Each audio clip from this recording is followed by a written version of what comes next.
प्रत्येकाला असं वाटत असतं की माझं घर स्वच्छ, सुंदर आणि प्रसन्न असावं. मलाही तसंच वाटतं. त्यासाठी मी खास काही प्रयत्न करत नाही.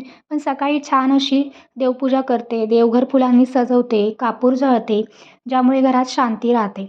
दारापुढे साधी सिंपल रांगोळी काढते, छोटंसं तबक फुलांनी सजवून दारापुढे ठेवते. आणि हो, माझी जी घराची बाल्कनी आहे, ती मी छान अशी फुलझाडांनी, शोच्या झाडांनी सजवलेली आहे. ज्यामुळे येणारा प्रत्येकजण प्रसन्न होऊन जातो, विशेष कौतुक करून जातो. आणि मेन म्हणजे झाडांनी घरामध्ये हवा खेळती राहते. असो, सोसायटीमध्ये एका लग्न घरी बांगड्या आणि घाण्याचा कार्यक्रम होता. तिथे बोलवलं होतं. छान असं डेकोरेशन केलं होतं त्यांनी. गेल्यानंतर सगळ्या लेडीजनी पहिल्यांदा बांगड्या भरून घेतल्या.